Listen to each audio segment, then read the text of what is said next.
Video है ना। शुभम जी, आज आप यहाँ पर पुलिस स्टेशन में आए हैं अपना कंप्लेन लेके। सिलेंडर ब्लास्ट के बारे में आपका क्या कहना है? देखिए, मुझे कहीं से भी वो ब्लास्ट नहीं लग रहा। मुझे कहीं से भी ब्लास्ट नहीं लग रहा। वो उसका जो हस्बैंड था मेरी सिस्टर का, उसने मतलब उसका प्री प्लान था ऑलरेडी। वो उसको आने नहीं देना चाहता था, मेरी बहन को और मेरी माँ को वापस। कई दिन से मतलब उनके पुराने मामलों को लेके झगड़ा चल रहा था। तो उसी वजह से मेरी मदर जो है वो गोवा में आई थी अपनी मतलब मेरी बहन को लेने के लिए। तो 18 को उनका रिजर्वेशन था वापस जाने के लिए और 18 की सुबह ही ये सब हो गया। तो ये नॉर्मल नहीं है और पहले से भी काफ़ी टाइम से ये लोग परेशान कर रहे हैं मेरी बहन को दहेज को लेके। हम 12 लाख रुपए हम लोगों ने दिया था शादी में। तो उनकी मदर का ये कहना था, मतलब मेरी सिस्टर की सिस्टर वो मदर इन लॉ का कहना था कि वो हमारा लड़का जो है वो 20 लाख डिज़र्व करता था, उनको 12 लाख दिया। और जो शादी का सामान दिया था, इलेक्ट्रॉनिक्स का, फर्नीचर का, उन चीज़ों को लेके वो उसको परेशान करते थे। घर में उसको खाने पीने के लिए भी इतनी परेशानी थी कि मतलब वो बताती थी कि इनके यहाँ चाय भी बनने के लिए दूध नहीं आता। और वो कोई भी चीज़ आइटम लेके आता खाने के लिए गोवा में, तो वो भी अपनी माँ से पूछता था। तो उसकी माँ बोलती थी कि नहीं, जो वो कहेगी वो नहीं मिलेगा खाने के लिए, जो घर में आ रहा है वही खाना पड़ेगा। ऐसे उसको बहुत परेशानी हो रही थी। वो 5 मंथ प्रेग्नेंट थी, तो इलाज भी नहीं करा रहे थे उसका। तो फिर उसने मेरी माँ को बताया, मेरी बहन ने। तब मेरी माँ वहाँ से 1 नवंबर को यहाँ पे आ गई थी। वो 30 ऑफ अक्टूबर को वहाँ से निकली, वो 1 को यहाँ पे आ गई। तब से मेरी मम्मी यहीं पे थी गोवा में। उसके बाद मेरी बहन ने बताया कि ये उससे बात नहीं कर रहे हैं मेरी माँ से, और उसको मतलब बोलते हैं कि कब जाओगे आप वापस, और उसको बहन को लेके नहीं जाएं यहाँ से। तो मेरी माँ ने बोला कि वो यहाँ पे परेशान है, उसको हम लेके ही जाएंगे। तो वो मतलब ये सब चीज़ों को लेके ड्रामा चल रहा था। इसके बीच में इनके रिलेटिव्स के भी मेरे पास कंटिन्यू फ़ोन आ रहे थे।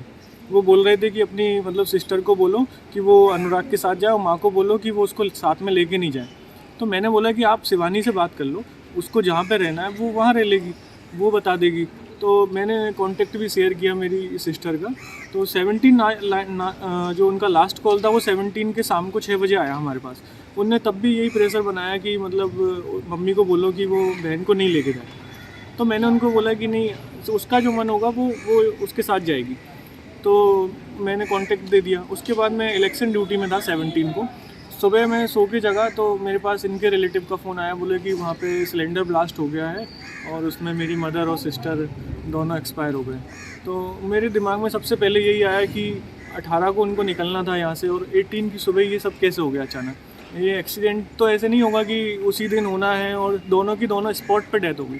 दूसरा सिलेंडर ब्लास्ट बताया था, तो सिलेंडर ब्लास्ट जैसा भी वहाँ पे कुछ नहीं था। मैं 18 को ही रात को 12 बजे आ गया था वहाँ पे। तो मैं अगले दिन 19 को मैं फ़्लैट पे गया।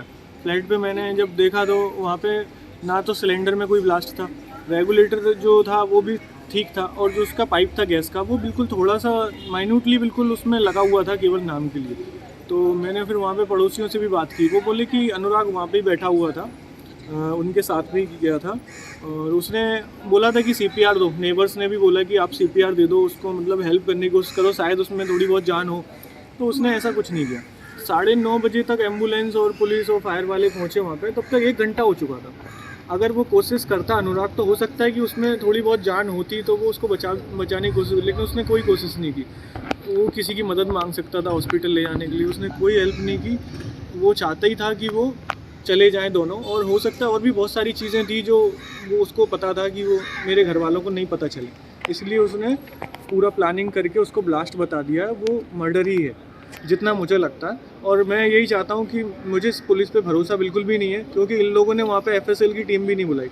फॉरेंसिक टीम को बुलाना था, एविडेंस लेने थे। मैं जब गया तो मेरी मदर का मोबाइल वहाँ पे पड़ा हुआ मिला, उनकी माला पूजा की थी वो भी वहीं मिली, वो मैं अभी लेके आया हूँ। मैंने इनको बोला कि अगर आपको इन्वेस्टिगेशन के लिए ज़रूरत है तो आप ले लीजिए। तो वो बोले कि अभी मुझे पंचनामा बनाना पड़ेगा, मतलब बिल्कुल इंटरेस्ट नहीं दिखा रहे। मैं चाहता हूँ कि सेंट्रल एजेंसी इसमें जांच कर ले। मेरी बहन के साथ कुछ भी हुआ, एक्सीडेंट हुआ या मर्डर हुआ, जो भी हुआ वो क्लियर हमको बता दे कि ये हुआ है। उसके बाद हमको कोई इशू नहीं है। जितना मैंने समझा है मुझे वो पूरा मर्डर लग रहा है, क्योंकि कई टाइम से वो बहन को परेशान कर रहे थे। बहुत टाइम से मेरी बहन परेशान थी। मुझे फ़ोन पे उसने कई बार रो रो के बताया कि भैया ये किसी से बात करते हैं रात को जब ड्यूटी पे होते हैं। उसने बताया कि बिजी जाता है इनका नंबर, रात को 2 बजे फ़ोन करती तो ये उठाते नहीं है, उसके बाद वापस लगाते भी नहीं है फ़ोन। तो हो सकता है कोई लड़की का मामला हो या और भी बहुत सारी चीज़ें। मेरी मदर ने इसलिए मुझे नहीं बताया कि बात ज़्यादा नहीं बन जाए, इसलिए वो यहाँ पे आई हुई थी। पर सर आपने जो अभी बताया कि नेबर्स जो थे उस हाँ। दिन बता रहे थे कि अनुराग घर पे ही था, हाँ हाँ तो आपको ये कंफर्म विश्वास है कि उस इंसिडेंट के टाइम पे वहीं पे थे? हाँ, मैं आपको ये बता रहा हूँ, मुझे मेरी जो इनके नेवी के सीईओ से बात हुई थी, उनने भी बोला कि मैंने 17 को उसको रिलीव कर दिया था, छुट्टी दे दी थी हमने उसको, 18 को उसको जाना था। तो 17 की नाइट में वो घर पे ही था। उसके बाद जो इंसिडेंट हुआ तो नीचे जो लैंडलॉर्ड है उनने ये बोला कि मैं ऊपर जा रहा था और ये भी उसके साथ ही ऊपर जा रहा था फ्लैट पर।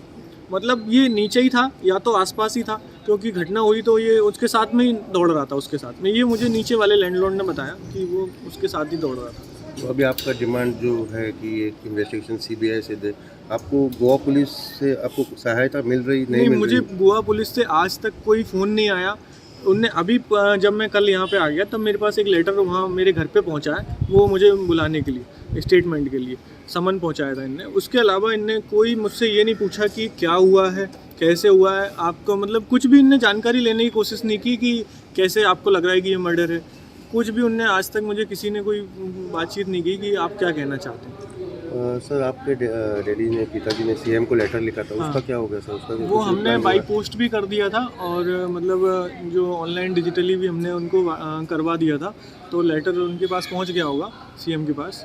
और मेरे फादर और मैं, हम 2 लोग ही घर में रह गए, तो मैंने बता दिया था कि मैं ही आ पाऊंगा, हम 2 लोग हैं तो अब दोनों तो नहीं आ सकते। Know about about the so-called blast, cylinder blast.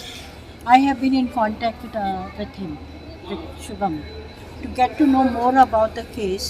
And from what I have gathered is that there was a dowry demand which they couldn't fulfill. It was for 20 lakhs. They were able to give only 12 lakhs. Plus, they have given everything that a girl is given at the time of marriage: gold, jewelry, whatever, furniture, everything. Yet they were not happy. They were complaining about a mixer and a machine, sewing machine. And both those were not, they were given, but they had not seen them. They were somewhere else, hidden by somebody. So anyway, the whole thing smacks. One is the husband is in the house, the wife is pregnant, and when the wife is pregnant, it's your duty, bounden duty, to ensure that there is safety in the house. How could there be a blast when you are there? And how could you allow the death of 2 women plus your unborn child? 3 people have died in this. So what blast was it? It was not a cylinder blast. From the circumstantial evidence, it doesn't look like a cylinder blast. I say that the police should have gone there, treated this as a murder. You can't take it for granted that there's no foul play. You go with all your forensic equipment, everything. Forensic van is there with us. Go with the van, study the circumstantial evidence, it's very important. That was not done. So I have also written to the Chief Minister that if our Goa police are unable to detect what happened exactly that day, then the case has to be handed to the CBI. No case of a dowry death. Dowry death used to happen in 1970s. That stopped. 498 came about. That stopped. And now today we are starting again. August there was one. This is the second one. And I don't want anyone to take Goa for granted. They want to end stories here. That should not be tolerated at all. As it is, we are getting a bad name for everything. And this kind of thing shouldn't be allowed. I've also written to the SDM for a proper inquiry. And to expose those who have killed. I also suspect Anurag. All evidence points a finger at him. Where is he presently, madam? Any idea about, or the police have grilled him, anything on that? Whether police have grilled Anurag as of now, any information that you've got? Doesn't appear. Nothing has come in the papers. So how do we know? It's you who speak to us. When you tell us something, then we come to know. I have not come to know anything. I don't think it's even brought to the police station. So the police is not helping you. I won't say that.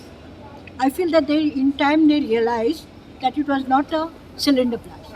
So now it is a duty to find out who left that valve, who opened that valve, why was the pipe loose, cylinder उसके ऊपर क्यों रखा हुआ? and why was the cylinder on top. Too many You get it? unanswered questions, right? Too many unanswered questions in the Exactly, that's why I say the finger of doubt points at him. There's no one else involved. Yeah, mother-in-law was harassing, But mother-in-law was far away. Why should you listen? You are an officer of the Navy. How can you listen to your mother and put an end to your wife and the mother of the wife? Okay. Good. Thank you. मेरी sister का और अनुराग का। मेरी mother जो है वो by ticket या जो भी था उनके साथ में आने वाली थी। उनने ऐसा बताया था मुझे कि 18 को वो निकलेंगी, लेकिन जी सुबह 8:30 बजे 9 बजे ऐसा हो गया। तो वो आपने आपके कंप्लेंट जो देने वाले हैं ना आज, उसमें किसको नेम किया है? Who have you named as the main accused in that matter? Accused तो जो मैंने नेम किया है वो अनुराग ही है। अनुराग और उसकी मदर जो है वो उसको डाउरी के लिए परेशान कर रही थी, बट जो मर्डर है वो उसके कहने पे, अनुराग की मदर के कहने पे अनुराग ने प्लान करके किया, क्योंकि वो अपनी माँ की सारी बातें मानता था। वो मेरी बहन ने बताया ना पहले भी कई बार कि वो फ़ोन करता था उसको, खाने की चीज़ों के लिए भी वो उसको पूछता था कि लाना है या नहीं लाना। तो ये भी सारी सजेशन जो हैं उसकी माँ ने ही उसको दिए, जितना मुझे लगता है। Or you thinking it is a foul play? हाँ,